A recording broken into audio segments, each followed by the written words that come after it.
마태복음 16장 13절에서 20절까지 말씀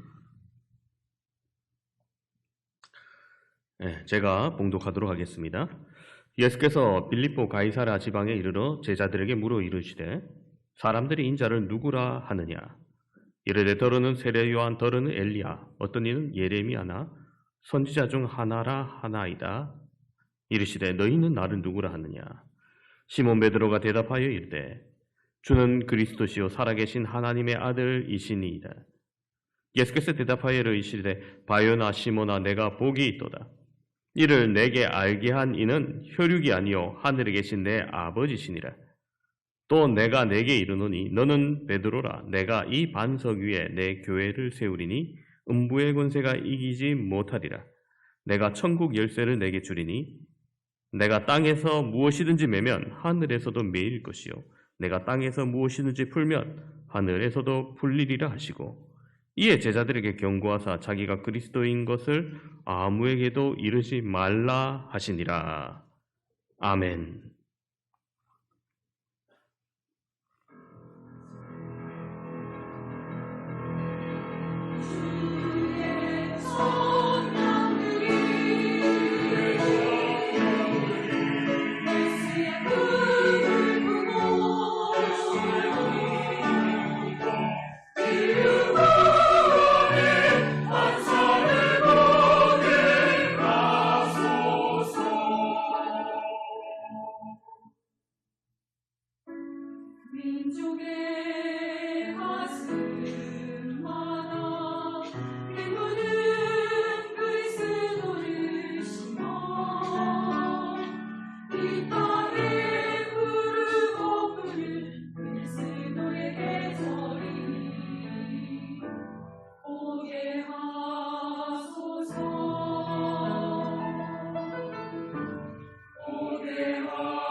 아멘. 하나님께 영광의 박수를 돌립니다.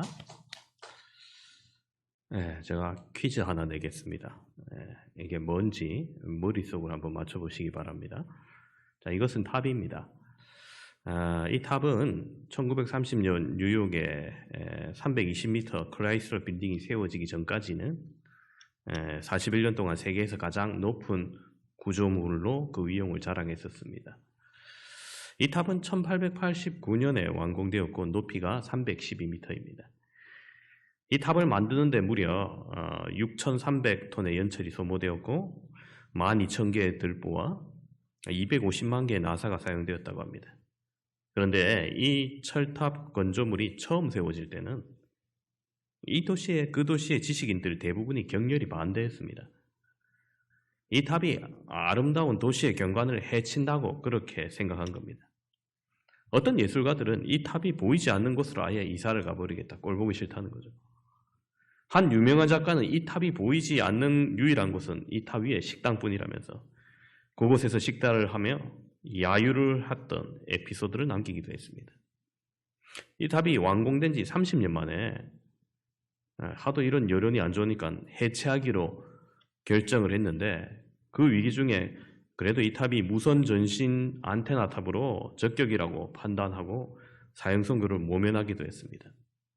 자, 이 탑은 수많은 테러리스트에 의해서 폭파 위협을 받기도 했고 1925년부터 36년까지는 아예 이 탑 자체가 전기 광고 탑으로 쓰여서 몸을 파는 신세가 되기도 했습니다.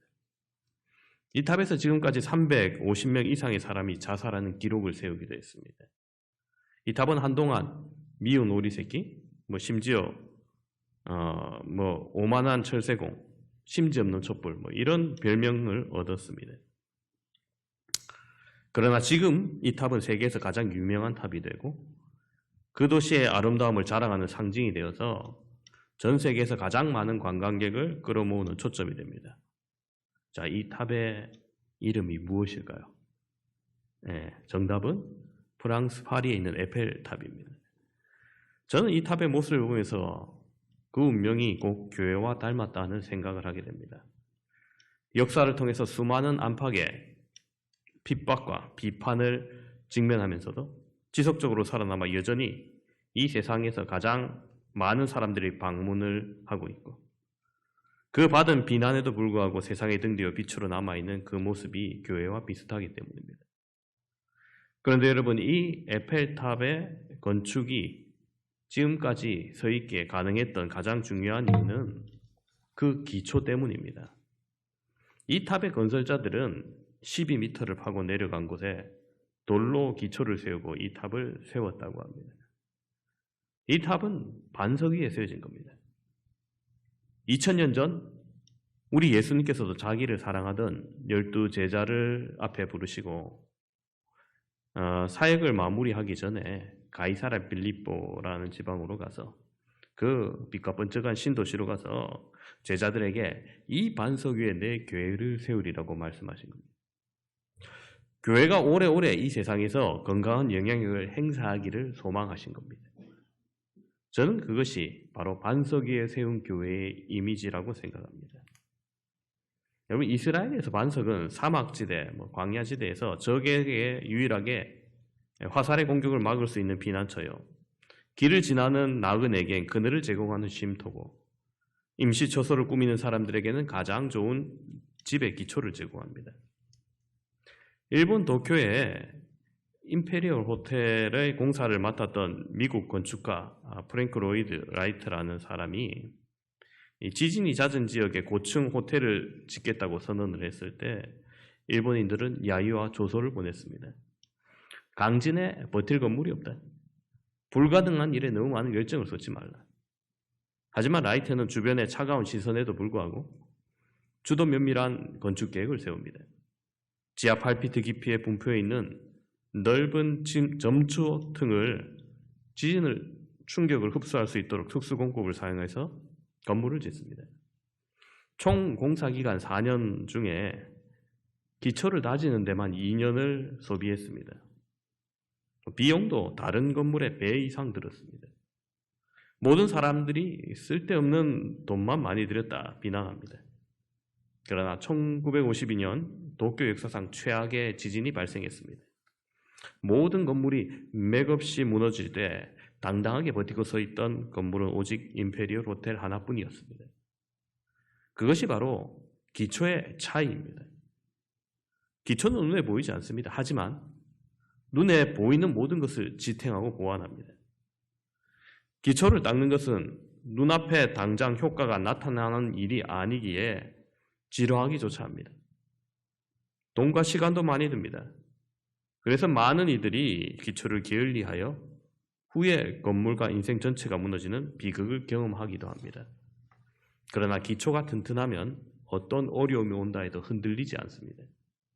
어려움 속에서 오히려 빛나게 됩니다. 그러므로 교회의 기초를 어디에 두었는가는 실로 중요한 문제입니다. 우리 교회는 창립 37년의 역사로 교회의 머리이신 주님과 함께 해온 역사였습니다. 위기의 상황이 있었지만 교회와 함께 하셔서 바른 교회로 성장하도록 하셨고 교회에 부여하신 사명을 이루도록 함께 해주신 하나님께 감사와 영광을 올려드립니다. 교회라는 간판을 걸었다고 해서 하나님이 원하시는 교회가 아닙니다. 십자가를 달았다고 해서 하나님이 세우신 교회도 아닙니다. 교회는 자선단체도 아닙니다. 도덕을 가르치는 것도 사회단체도 아닙니다. 교회는 예수님을 그리스도로 하나님의 아들로 고백하는 사람들의 공동체이며 우리 자신이 교회입니다. 그리고 교회의 기초가 회복되어져야 합니다. 무엇보다도 성경에 나타난 반석 위에 세워진 교회로 변화되어야 합니다. 그렇다면 반석 위에 세워진 교회란 구체적으로 어떤 교회인지 이 시간 함께 알아가며 은혜 받는 시간 되기를 소망합니다. 첫 번째, 반석 위에 세운 교회는 신앙 고백이 확실한 교회입니다. 오늘 본문에서 예수님이 당신의 수제자인 베드로에게 18절에 내가 이 반석 위에 교회를 세우니라고 말씀하셨을 때 이 반석은 도대체 무엇을 뜻하는 것일까요? 오랫동안 로만 가톨릭에서는 이 반석을 문자 그대로 베드로라고 해석하였고 따라서 베드로를 초대 교황이라고 가르쳐 왔습니다. 본문 18절에서 예수님께서는 교회를 반석 위에 세우리라고 말씀하시는데 여기서 반석과 베드로를 구별해야 됩니다. 반석은 원어로 페트라이고 베드로는 페트로스입니다. 어근은 똑같은데 페트라는 큰 바위를 말합니다. 그러나 페트로스는 반석이 아니라 반석의 일부분, 즉 돌이라는 뜻입니다. 그러므로 예수님께서 반석 위에 교회를 세우겠다는 것은 베드로 위에 교회를 세우겠다는 것이 아니고 베드로가 고백한 신앙 고백 위에 세우겠다는 말씀입니다. 즉 반석은 베드로의 인격이 아니라 베드로의 신앙 고백이었다는 겁니다. 예수님께서 교회의 기초를 분명히 말씀해 주신 겁니다. 그렇다면 현대 교회들이 능력을 잃어간 이유가 이 기초에 문제가 있는 것이 아닌가 우리가 돌아봐야 된다는 겁니다. 본문의 배경은 예수님의 공생의 마지막이 다가오는 것을 예수님께서 보시고 자기와 함께 3년을 같이 해온 제자들에게 더욱더 굳건한 믿음을 세워주실 목적으로 가이사랴 빌립보에서 질문을 하십니다. 이 질문은 3년에 걸친 제자 훈련의 핵심을 되묻는 질문으로 일종의 졸업시험 같은 겁니다. 사람들이 인자를 누구라 하느냐? 이 질문에 여러 가지 대답이 나옵니다. 그 후 다시 물으십니다. 너희는 나를 누구라고 하느냐? 이때 베드로가 그 유명한 고백, 주는 그리스도시요 살아계신 하나님의 아들이십니다라고 대답한 겁니다. 이것이 바로 베드로의 신앙 고백입니다. 그리고 그것은 정답이었습니다. 예수님은 너무나 기뻐하시면서 이것을 너에게 알게 한 것은 하나님 아버지라고 말합니다. 예수는 그리스도라는 고백, 저는 이 한마디에 기독교의 기본 메시지가 모두 포함되어 있다고 믿습니다. 그리스도는 문자적인 의미로 기름 부음 받은 자라는 뜻입니다. 구약시대엔 왕과 선지자, 제사장이 기름 부음 받았습니다. 왕은 다스리는 자요, 선지자는 가르치는 자요, 제사장은 죄의 문제를 해결하는 자였습니다. 이스라엘 백성이 기다려온 메시아 그리스도는 바로 이 왕과 선지자와 제사장의 역할을 다 완성할 수 있는 어떤 분이셨습니다. 이제 베드로는 예수님께 예수님 당신이 그리스도이십니다라고 고백한 것입니다. 그것이 어떤 의미입니까?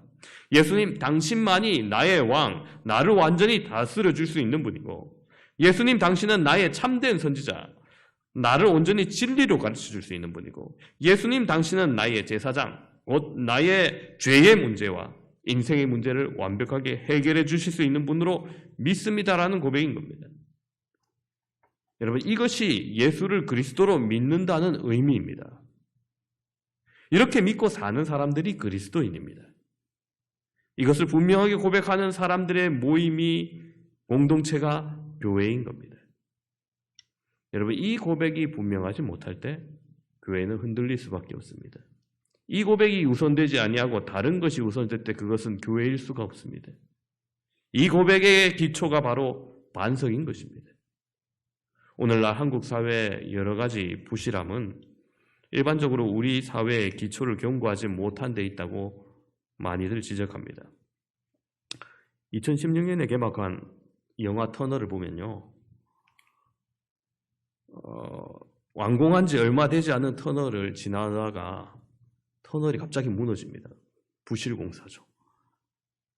하필 그때 자가용으로 지나가던 주인공이 터널이 무너졌는데 하필이면 그 공간에 찌어서 구사일생으로 살아남게 되지만은 매몰된 공간 속에 갇히게 됩니다.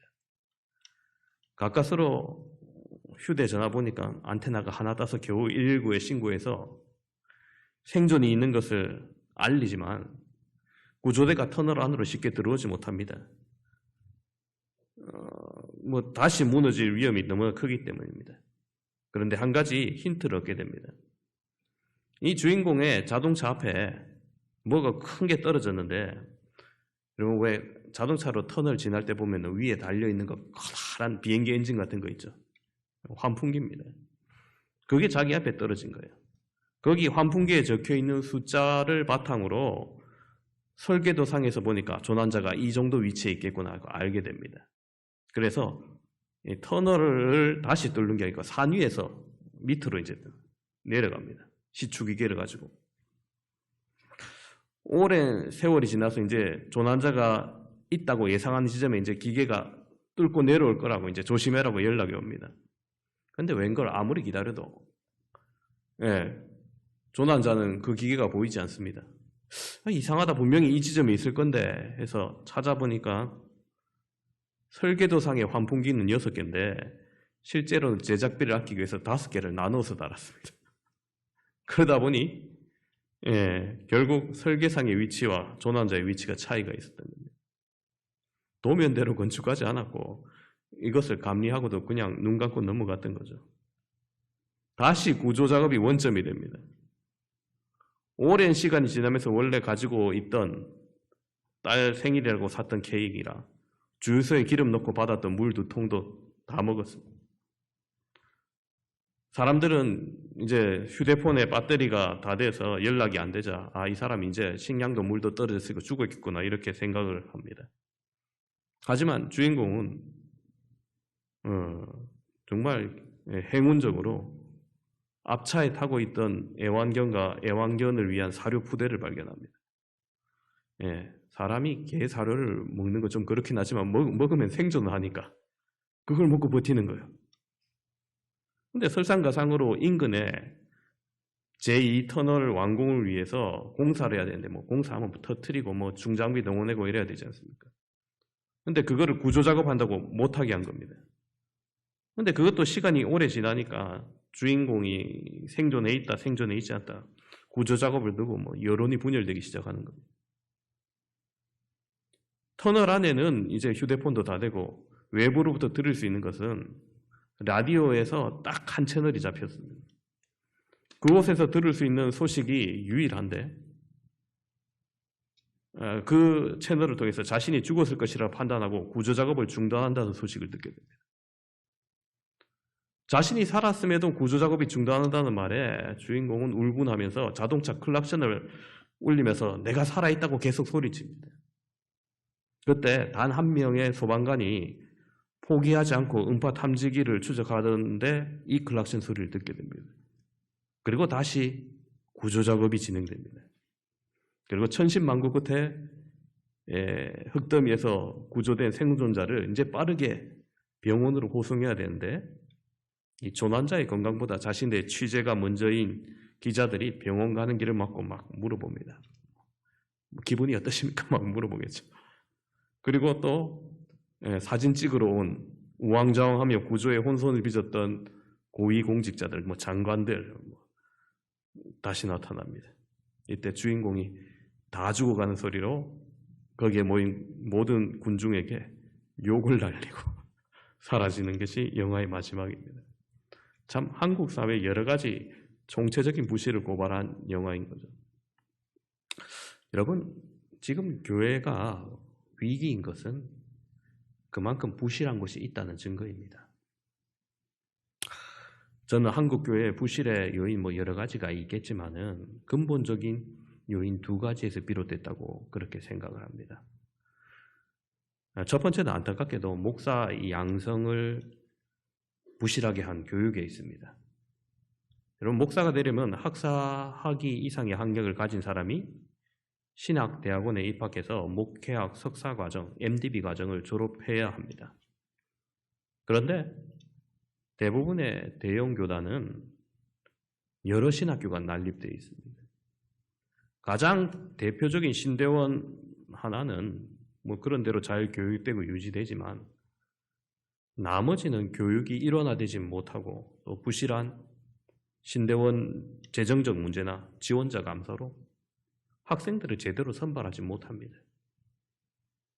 소수의 교단을 제외하고 미래 목사를 양성하는데 당연히 총회가 책임을 져야 되는데 학생들의 등록금에 의존하기 때문에 자질을 갖춘 신학생을 가려받는 것이 아니라 누구나 오게 합니다. 교수진 또한 부실해져서 양질의 교육을 하지 못합니다. 군소교단은 더욱더 심각합니다. 제대로 인가된 신학교도 없이 비인가 신학교로 더욱 교육의 질이 떨어질 수밖에 없습니다. 더욱 심각한 것은 무슨 운전교습소도 아니고 학원같이 군소교단에서 단기 속성 목사 과정 이래가지고 6개월 1년 그래서 이름만 내는 거예요. 돈만 받고 졸업생 많이 배출했다는 거예요. 말도 안 되는 일들이 지금 벌어지고 있습니다. 지금도 벌어지고 있습니다. 여러분, 이처럼 부실한 교육을 통해서 양성된 목사님들, 그들 중에는 주님의 사역을 잘 감당하고 교회를 잘 세워가는 분들도 계실 겁니다. 그렇지만 아무래도 부실한 교육을 통해서 목사로서 더욱더 온전한 지성과 영성의 수련이 부족한 분들이 있다는 겁니다. 교회의 지도자의 부실은 결국 교회의 부실이라는 불행을 가져오게 됩니다. 두 번째 교회의 부실의 원인은 신앙 고백의 불확실성이라고 믿습니다. 이것이 오늘 주제이죠. 여러분, 교인들 중에 무엇을 믿는지 모르고 교회에만 나오시는 분들이 있습니다. 그래서 생긴 우스개 이야기가 있어요. 어떤 분이 자기는 참 좋은 교회에 다닌다고 자랑을 해서 당신의 교회는 무엇을 믿습니까? 했더니 우리 교회는 제가 믿는 바를 믿습니다라는 거예요. 그럼 다시 묻기를 당신은 그럼 무엇을 믿습니까? 했더니 저는 우리 교회가 믿는 바를 믿습니다라는 거예요. 그래서 다시 묻기를 그러면 당신과 당신의 교회가 무엇을 믿습니까? 했더니 우리 교회는 저와 똑같은 것을 믿습니다라는 거예요. 뭡니까? 한마디로 뭘 믿는지 제대로 모른다는 겁니다. 여러분, 양육과정이 중요한 이유가 거기에 있습니다. 반석 위에 세운 교회가 되기 위해서입니다. 여러분, 우리가 강조하는 양육과정에 여러분들 교육 받으시기 바랍니다. 상반기, 하반기 꼬박꼬박 이 코로나 중에도 온라인으로 계속하고 있죠. 뭡니까? 우리가 믿는 바를 더욱더 구체적으로 알게 되는 겁니다. 제자훈련원을 통한 우리 이 양육과정들이 우리의 신앙의 기초를 더욱더 든든히 세워줄 겁니다. 감리교를 창설했던 요한 웨슬레 목사도 한때는 신앙 고백이 분명치 않았습니다. 한 번은 모라비안 교도 지도자와 대화를 나누게 됩니다. 그가 묻습니다. 당신이 예수를 누구라고 생각합니까? 웨슬리는 인류의 구세자라고 생각합니다. 그럼 당신은 예수님을 구주라고 믿습니까? 했을 때 웨슬리의 대답이 그러기를 바랍니다. 영어로 I hope so 뭐 이러고 맙니다. 여러분 이게 분명한 신앙 고백이 아니죠. 예수님에 대한 분명한 확신이 없습니다. 그러니 선교 사역이 제대로 될 리가 없습니다. 확신에 서지 못하니 전도에도 힘이 없습니다. 그래서 목회 사역을 중단하려고 선배에게 자문의 편지를 씁니다. 그러나 선배가 말하기를 믿고 전할 수 없으면은 전화가 나가도록 그래도 믿으라면서 그런 권면에 힘입어 위기를 넘깁니다. 그러나 어느 날 모라비안 교도 집회에 참석하고 예수 그리스도가 구주임을 확신하게 됩니다. 그때까지 자신의 공로로 구원받을 것이라고 생각했습니다. 그러니 기쁨도 없고 확신도 없었습니다. 그러나 예수 그리스도가 구주임을 믿게 되니 가슴이 뜨거워지고 감격이 넘칩니다. 웨슬리 목사가 새로워집니다. 그의 사역도 당연히 새로워졌습니다. 신앙 고백이 달라진 겁니다. 여러분 그렇습니다. 교회는 예수 그리스도를 향하여 동일한 신앙 고백을 하는 사람들의 공동체입니다. 베드로의 고백처럼 예수 그리스도를 하나님의 아들로 나를 죄와 죽음에서 구원해 주시기 위해서 이 땅에 오셔서 날 대신해서 피 흘려 죽으시고 부활하신 예수 그리스도를 믿는 믿음을 고백하는 공동체입니다. 그러므로 교회는 반드시 이 신앙 고백 위에 세워져야 합니다. 내가 만난 예수 그리스도에 대한 신앙 고백이 있어야 됩니다. 그런데 이것이 여러분 지식적으로, 감정적으로 안 됩니다. 오직 성령의 역사하심 가운데 이루어집니다. 오늘 본문 16절 한번 보십시오. 예수께서 대답하여 이르시되 바요나 시몬아 내가 복이 있도다. 이를 내게 알게 한 이는 혈육이 아니요 하늘에 계신 내 아버지시니라. 그렇습니다. 여러분 성령의 도움 없이는 예수 그리스도에 대한 신앙 고백을 할 수 없습니다. 주는 그리스도시고 살아계신 하나님의 아들이라는 이 신앙 고백 위에 교회와 성도가 세워져야 합니다. 사람 위에 또 신앙이 서 있으면 안 됩니다. 내가 저 사람 때문에 교회 다닌다. 저 사람 있으니까 내가 버틴다. 아닙니다. 사람 때문에 교회에 출석이 좌우돼서는 안 됩니다. 신앙 고백이 기초가 되어 있어 그 위에 있을 때 우리는 교회를 통해서 하나님은 역사하십니다. 함께 예배드리는 모든 성도 여러분이 이 고백 위에 든든히 세워지기를 축원합니다. 둘째로 반석 위에 세운 교회는 음부의 권세를 이기는 교회입니다. 18절 말씀 함께 보겠습니다. 또 내가 내게 이르노니 너는 베드로라. 내가 이 반석 위에 내 교회를 세우리니 음부의 권세가 이기지 못하리라. 그렇습니다. 한 가지 이야기를 들려드리겠습니다. 무디 목사님이 지나가다 한 교회를 무심코 보니 지붕 위에 마귀가 들끓고 있습니다. 무슨 교회가 저렇지 하고 교회 안으로 들어보니까 텅텅 비어 있습니다. 아, 기도하지 않는 교회로구나 하며 안타까운 마음으로 지나갔습니다. 후에 그것을 지나갈 기회가 있어서 다시 지붕 위를 바라보니 이번에는 마귀들이 괴로워하며 발악을 하고 있습니다. 교회에 들어가 보니 몇 사람이 기도를 열심히 하고 있습니다. 얼마 후에 다시 그리로 지나가다 보니 지붕 위에 마귀들이 새까맣게 타주고 있습니다.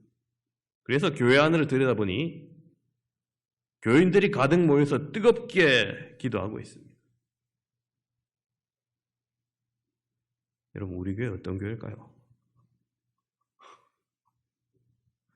네. 새벽 기도 수요 예배는 아까도 광고 때도 말씀드렸습니다만 여러분 10%까지 와도 돼요. 지금 앉아있는 게 여러분 10% 정도입니다. 일부 예배 때도 오늘 한 30명 정도 왔는데 5%도 안 와요. 아니 와도 된다니까. 너무 양보하시려고 그러시네. 와도 돼요. 예. 중직자들 책임감을 가지고 기도에 불을 붙여서 마귀를 태우시기 바랍니다. 여러분 그렇습니다. 교회는 열려 있어야 됩니다. 물론 방역 수칙을 잘 지키고 열려 있어야 됩니다. 닫혀 있는 것이 아니라 열리는 교회가 돼야 됩니다. 열쇠는 닫힌 곳을 여는 도구입니다. 따라서 주님이 세우는 교회는 닫힌 일을 하는 교회가 아니라 열리는 역사를 일으키는 곳이 되어야 됩니다. 1815년 프랑스와 영국이 전투를 했어요. 나폴레옹이 이끄는 군대와 웰링턴 장군이 이끄는 군대. 이걸 워털루 전쟁이랍니다. 거기서 프랑스가 참패를 하게 됩니다. 영국 국민들은 전쟁에 의해서 막 축제 분위기가 되죠. 그때 영국에 거주하던 프랑스인이 영국 국적으로 기여하는 절차를 밟고 있었습니다. 그리고 그 절차가 마무리돼서 영국 국민이 되자 친구들이 그에게 인사하며 한 사람이 묻습니다. 이제 자네가 영국 사람이 되었는데 달라진 게 뭐냐고 하니까 대답합니다. 달라진 거 있지. 전에는 워털루 전쟁이 패전이었는데 지금 영국 사람이 되고 난 다음에 이제 승리한 전쟁이 됐다고. 여러분 그렇습니다. 우리도 마찬가지예요. 성도로서 구원받기 전에는 음부의 권세 아래 놓여 있는 사람이었습니다. 패배한 전쟁입니다. 그러나 예수 그리스도를 그리스도라 고백하는 교회 안에 들어오면 우리는 승리자의 반열에 서게 됩니다.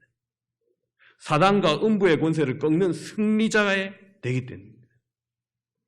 여러분 교회는 반석 위에 세운 교회는 음부의 권세가 이기지 못하리라 방금 말씀하셨습니다. 음부의 권세를 현대인의 성경에서는 지옥의 권세, 표준 세번역에서는 죽음의 세력이라고 번역을 하고 있어요. 즉 아무리 강한 사단의 세력이라 할지라도 예수 그리스도에 대한 바른 고백 위에 서 있는 교회는 절대로 무너뜨릴 수 없다는 겁니다. 죽음의 권세도 우리를 이기지 못한다는 거예요. 그러나 교회 밖에는 반대로 음부의 권세가 강력하게 역사하고 있다는 겁니다. 그러므로 여러분 힘들어도 여러분 교회를 멀리해서는 안 됩니다. 혼자 살면 되지 뭐. 혼자 믿으면 되지. 천만의 말씀. 우리 인간은 너무나 약합니다.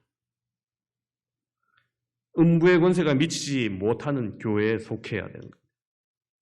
아직 교회 안에 들어오지 못하고 혹 교회 구경꾼으로 머물고 계시다면 교회 안에 깊숙이 들어오시기를 바랍니다. 세상 어느 것보다도 여러분 이 권세, 음부의 권세를 이기는 교회가 안전합니다.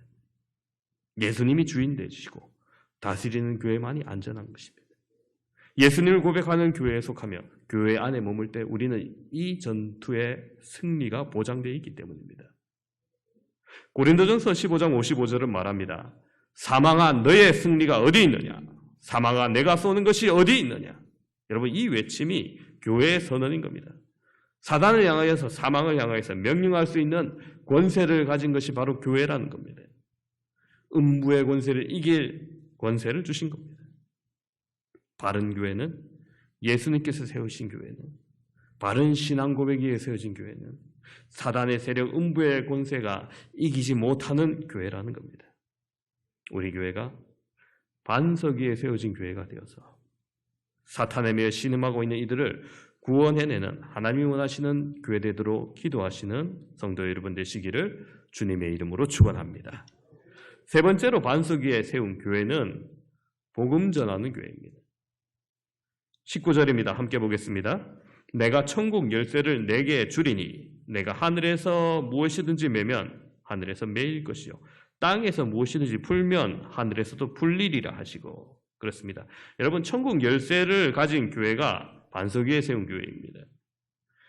가족의 천국 열쇠, 여러분 친구의 천국 열쇠, 이웃의 천국 열쇠 여러분 교회에 있다는 겁니다. 여러분에 있다는 겁니다.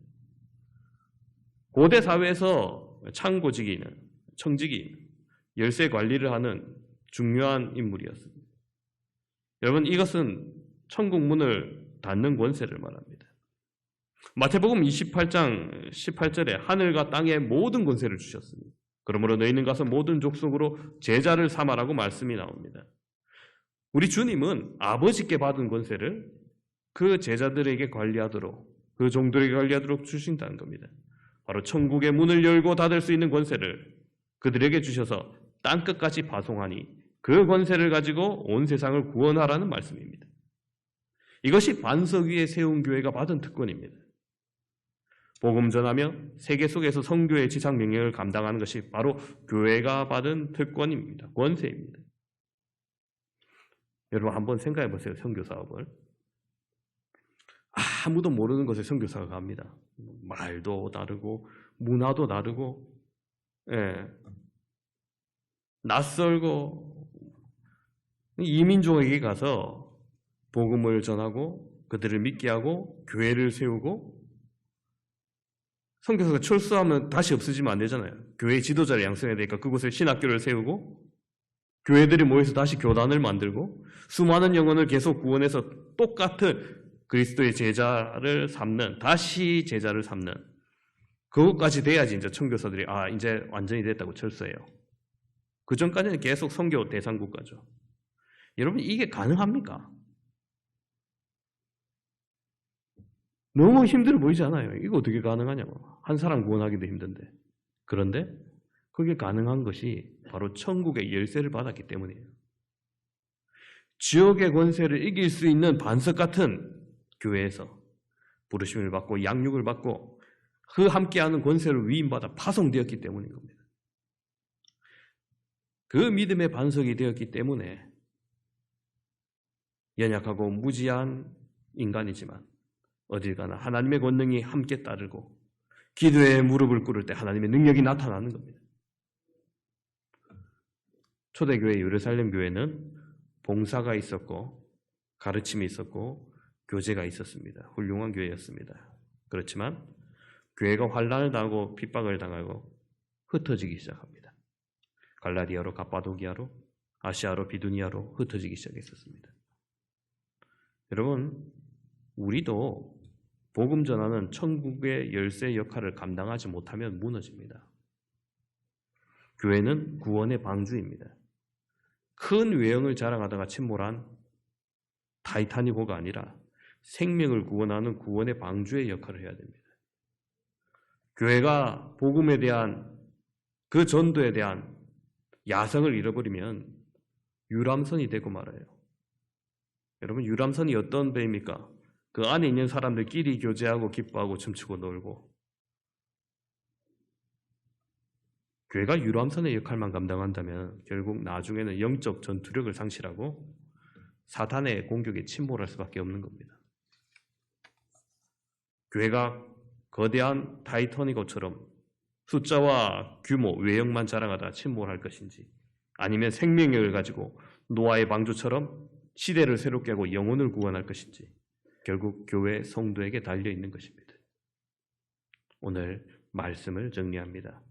함께 예배드리는 사랑하는 성도 여러분, 오늘 예수님께서 말씀하신 바 반석 위에 있는 교회는 무엇을 의미했었습니까? 첫 번째로 온전한 신앙 고백 위에 기초한 교회였습니다. 두 번째로 음부의 권세를 이기는 교회였습니다. 셋째로 복음 전하는 교회였습니다. 우리 모두 베드로처럼 확실한 신앙 고백을 하고, 그러므로 음부의 권세를 이기고 선교를 위해서 쓰임받는 행복한 사명 감당하시는 저와 여러분 되시기를 주님의 이름으로 축원합니다. 기도하겠습니다.